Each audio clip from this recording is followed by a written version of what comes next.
again.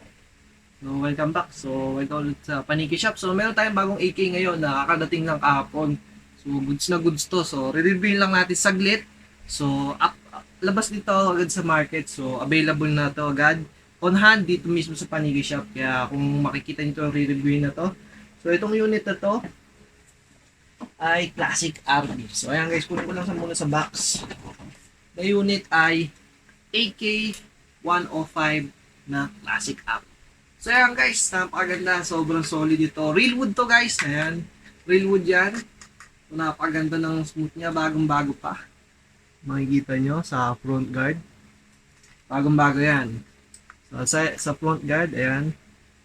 Kabilang side, ayan, ito yung switch selector. Automatic naman sa AK ay safe, full auto, and single. Normal na yung trigger niya. Grip niya ay naka bakelite na din or plum.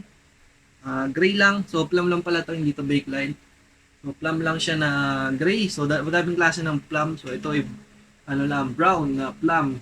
Hindi lang smooth to smooth. Ang mga comment ko lang dito, para din siyang LCT. Yun ang masabi ko. Further review. Explain ko isa-isa kung bakit parang LCT lang din siya. Ayan. Ang brand nito ay ulitin ko lang ay Classic Army.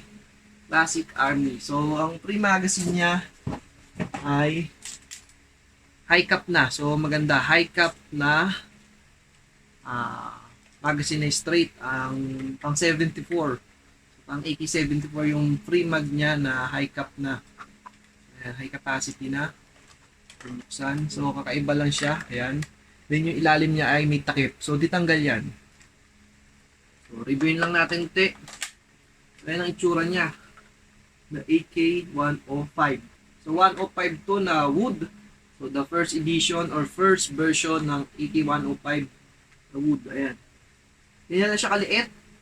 Napaka-iksi niya lang. 105 syempre. First barrel length. Hanggang dito lang as usual lagi itong flash hider or tinatawag nila torotot ay walang barrel na extend yan. Ayan. Kung makikita nyo, hindi siya kita. Kasi ang barrel length niya lang ay nandito. Ayan. Barrel length niya nandito. Ayan. Saktong-sakto to kung mga CQB ang laruan nyo. Napakaliit, smooth. Ayan. Guys, agugas ako ng kamay. No grease yan, nakakapit. Safe na safe pag gusto nyo itong unit na to. Ito mismo, itong hawak ko ay on hand namin. Hindi siya display na kagaya nito na minsan nire-review ko. Ito ay sample units lang for brand new buyers. Yan, sample. Pero ito mismo yon, makikita nyo, as is, ito mismo yon yung binibenta namin. Ayan. Magazine niya, capacity niya ay 450 rounds lang. Basta itong straight. Pwede nyo din palitan ng metal yan. Ang brand nga lang ito ay Classic Army Real Wood 105. Then, kompleto siya. Rear sight. Bagong-bago pa. Makinis pa. Front sight, napaka-pogi. Then, battery compartment niya dito sa buttstock. Ayan. Maganda. Pagkakaano ng wood. Furnish niya. Okay na okay. Yan. Ang half-up chamber nito ay regular lang din. Hindi siya yung full version or new version ng AK na rotary na. Ito ay backward-forward lang. Ina-adjust yung half-up chamber. Yan. Stock lang to guys. Huwag kayong magala. Out of the box, 450 to 400 FPS lang. O 430. Depende sa compression ng gawa ng unit. Pero madalas standard ay 450 ang brand new. Ayan, makinis na makinis. Meron na din siyang side rails. Ayan, kung makikita nyo sa mga unit ng 74 series pataas, ng 74, 1974 na AK pataas ay may side rails na. Itong 105, 2005 ata to. Sa pagkakaalala ko, ang 105 na publish. Sa totoong baril yun for history. For unit naman sa airsoft ay syempre, bagong-bago to, bagong gawa lang. Ayan. May side rails na din siya. Ayan, plain na plain lang siya. Kumbaga, pinaka-aesthetic ng wood ay regular na walang optics, walang ano. Normally kasi ang 105 ay ginagawang alpha setup. Ito ay kakaiba. Real wood siya. Ayan. Maliit na maliit. Kung simple lang ang gusto mo. Ayan. Okay na okay. Ang barrel length niya ay nasa 300 plus lang. 300, 140 mm ang barrel length ng AK 105. Then, may series pa siya. Ayan yung markings niya. Ito lang. Hindi kagaya compare ng LCT ay nasa ilalim ang markings nandito. Yun na yan. Smooth na smooth. Makikita nyo. Yan, so original 105 flash hider na din yan. Then gas tube niya yung original na 105. So bibira kasi to. So commonly na nakikita nating 105, 104 ay tactical. Kasi nga yun ang uso. So ito ay ibang edition lang. Hindi ata to limited edition pero rare. Yun ang masasabi ko. Kasi bibihirang first edition ng 105 na wood. So ito yung first edition nung terminate ang 105 ang wood. So commonly ang 105 ay automatic tactical agad. So ito ay first edition, the wood edition. Ayan, for short word edition, wood edition. Then bibira lang to kaya napakaganda niya. Ako din nagulat nung may dumating na ganito. So kakaiba siya. Commonly sa mga LCT, AK-47, 74, AKM, di ba? Bibira ang wood sa 105. So ito yon guys, kung gusto nyo, limited stock. So meron kami isa ngayon on hand. Hindi ko alam kung may kasabay pa tong isa. Kasi nadami kaming dadating din na D-Boys and Classic Army, then LCT. Lonex, hindi ko sure kung may dadating pero wait na lang natin sa update. Pero itong nauna, the AKM.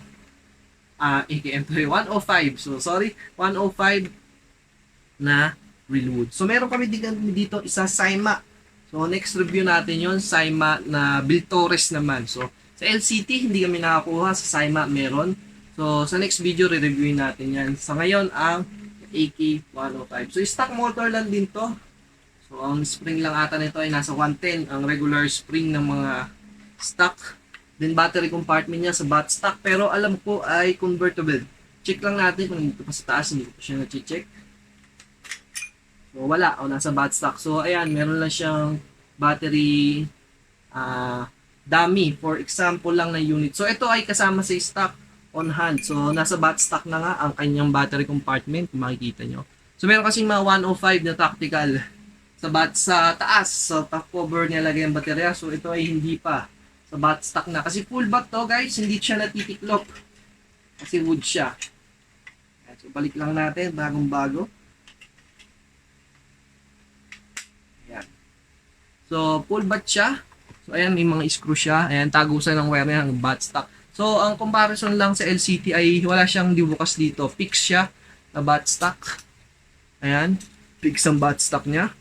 Hindi siya nagpipindot. Then, pero dito na ang battery. So, nakatamiya pa to, hindi pa dito dins. So, stock na stock. Ayan. So, hindi pa din natin test fire to. Dahil hindi naman kailangan i-test fire. Sa mga brand new lang yun. Then, AK Sling. So, ready na din siya kung kabitan ng AK Sling. Same ng 74. Yung pwesto ng AK niya. Ng AK Sling niya. Then, charging handle. As usual, hindi siya limited edition. Ng mga merong so regular charging handle lang. So goods naman siya comparison sa LCT at sa price nitong Classic Army ay murang-mura to. So abot kaya to sa mga budget meal na gusto magka AK. Kaya mura-mura lang ang Classic Army na unit na to. So PM Sir TJ para malaman ang price nito. So hindi ko pa alam price nito. Pagdating lang to kahapon. So ayan, i-review ko lang kasi nagulat ako. Ang ganda nitong unit. Sobrang solid. So, sobrang pwede sa CQB, sa semi-open FPS and open FPS. Depende sa setup mo. Pwede din siya i-rock kasi nga sobrang liit niya lang. Sobrang handy niya. Dali niyang kontrolin, immobilize. Kasi nga itong unit to more on sa tactical. So, yan. Wala siyang top rails. So, makinis lang. Regular AK. Metal top cover lang. Ano pa ba?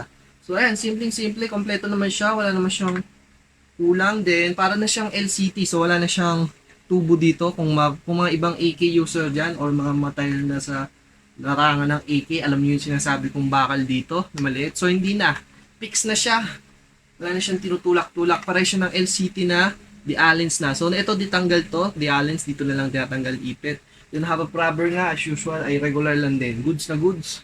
Then barrel length, ito ay barrel cleaner. Ito, explain ko lang muna konti. Itong barrel cleaner nito ay pang totoong barrel. So, sa airsoft, hindi ito ginagamit. Display lang yan para maging authentic lang ang AK units natin. Kinopya ng totoo. So, ayan. Kahit sa mga aduma kong AK ni review, yun yung purpose nun. So, hindi talaga siya pang barrel cleaner. Pero sa totoong barrel, ay panlinis siya. So, sa airsoft ay hindi. Hiwalay. Plastic. Yan. So, ayan ang unit. Ang kasama ay 1 mag. Then, wala siyang battery sama pag meron naman kaming bibiling hiwalay. Fit din dito ang LCT mag na bili nyo. So, ayan.